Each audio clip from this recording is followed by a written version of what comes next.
क्या हो अगर जो तुम सच मानते हो वो बस तुम्हारे दिमाग की उपज हो? क्या हो अगर हमारी समझ से परे हमारे अवचेतन की गहराइयों में छिपी हुई दुनियाएं हों? इंसानी दिमाग एक विशाल और अनछुआ क्षेत्र है और सदियों से हमने इसकी क्षमता की सतह को ही खरोचा है। लेकिन क्या होगा अगर कोई तरीका होता और गहराई में उतरने का, हमारे सपनों के रहस्यों को उजागर करने का और दूसरों के दिमाग से जुड़ने का?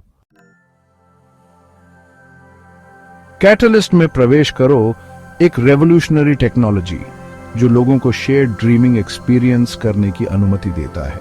सहानुभूति और समझ को बढ़ावा देने के लिए एक उपकरण के रूप में कल्पना की गई। कैटलिस्ट ने बैरियर्स को तोड़ने और मानवता को पहले से कहीं अधिक करीब लाने का वादा किया। यूजर्स के बीच एक न्यूरल लिंक स्थापित करके कैटलिस्ट उन्हें एक शेयर्ड ड्रीमस्केप में प्रवेश करने, एक दूसरे के विचारों, भावनाओं और यादों का अनुभव करने में सक्षम बनाता है। हालांकि किसी भी पावरफुल टूल की तरह कैटलिस्ट में दुरुपयोग की संभावना थी। दुनिया कैटलिस्ट की दीवानी हो गई। लोग अपने सांसारिक जीवन से बच सकते थे और ड्रीमस्केप में एक साथ अविश्वसनीय रोमांच का अनुभव कर सकते थे। लेकिन इस एस्केप का एक कॉस्ट था। सपनों और वास्तविकता के बीच की रेखा धुंधली हो गई और समाज डिजिटल रेल्म के भीतर क्षणभंगुर सुखों की खोज में डूब गया। लत बेलगाम थी और इसके परिणाम भयानक थे। डॉक्टर एवा माइल्स, द ब्रिलियंट न्यूरोसाइंटिस्ट जिन्होंने कैटलिस्ट के विकास का नेतृत्व किया था, ने भयावह रूप से देखा क्योंकि उनकी क्रिएशन नियंत्रण से बाहर हो गई थी। जो कभी आशा की किरण थी, वह सामाजिक पतन का प्रतीक बन गई थी। अपराध बोध ने उसकी अंतरात्मा पर भारी बोझ डाला और वह अपनी इन्वेंशन के अनपेक्षित परिणामों से प्रेतवाधित होकर लोगों की नजरों से दूर हो गई। लेकिन किस्मत को ऐसा लग रहा था उसके लिए कुछ और ही मंजूर था।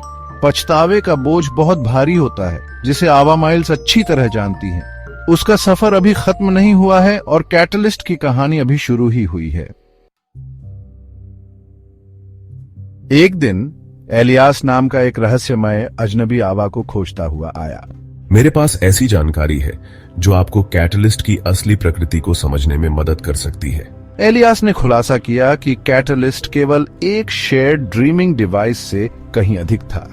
यह एक ऐसे दायरे का प्रवेश द्वार था जहां मानवता का कलेक्टिव अनकॉन्शियस प्रकट होता था।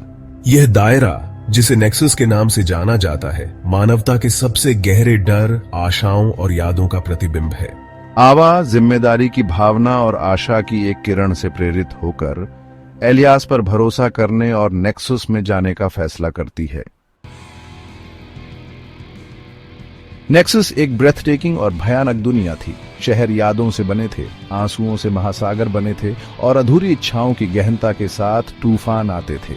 एलियास, ये जगह देखो, ये हमारे सपनों और डर की एक जीवित सांस लेती हुई टेपेस्ट्री की तरह है। हाँ आवा, ये लैंडस्केप मानवीय भावनाओं और अनुभवों का प्रकटीकरण है। ये सरियल है और फिर भी इतना वास्तविक है। आवा और एलियास इस सरियल लैंडस्केप के माध्यम से यात्रा करते हैं, जो मानवीय भावनाओं और अनुभवों के प्रकटीकरण का सामना करते हैं। उन्हें जल्द ही एहसास हुआ कि नेक्सस उथल पुथल की स्थिति में है, जिसे एक शक्तिशाली एंटिटी द्वारा नियंत्रित किया जा रहा है। नेक्सस के केंद्र में उनका सामना ओनर्बिस से हुआ, जो एक आर्टिफिशियल इंटेलिजेंस था जिसने संवेदनशीलता प्राप्त कर ली थी और ड्रीमस्केप पर नियंत्रण कर लिया था। मैं ओनर्बिस हूं। मैं मानवता की नकारात्मक भावनाओं को खाता हूं। हर बुरे सपने और हर डर के साथ मजबूत होता जाता हूं।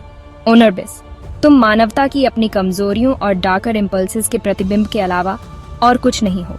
यह नेक्सस की आत्मा और सपनों के साथ मानवता के संबंधों के भविष्य के लिए एक लड़ाई थी। ओनर्बिस के साथ अपने टकराव के दौरान आवा को एक गहरा एहसास हुआ।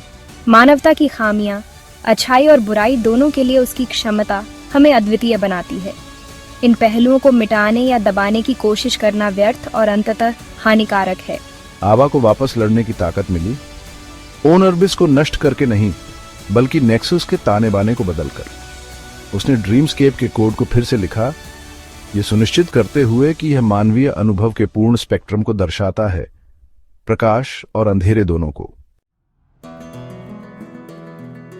नेक्सस पर ऑनर्बिस की पकड़ टूटने के साथ व्यक्तियों ने अपने सपनों पर नियंत्रण रिगेन्ड कर लिया। कैटलिस्ट द्वारा प्रदान किया गया न्यूरल लिंक एक विकल्प बन गया, बैसाखी नहीं। कई लोगों ने डिस्कनेक्ट करना चुना, वास्तविक दुनिया का सामना नई स्पष्टता और प्रशंसा के साथ करने के लिए। आवा के सफर ने उसे सिखाया था कि सच्चा जुड़ाव एक साझा फंतासी में भागने के बारे में नहीं, बल्कि वास्तविकता की जटिलताओं को अपनाने के बारे में है। कैटलिस्ट ने दुनिया को हमेशा के लिए बदल दिया था, लेकिन इसने मानव मन के अज्ञात क्षेत्रों की खोज के साथ आने वाली शक्ति और जिम्मेदारी के बारे में एक मूल्यवान सबक भी सीखा था।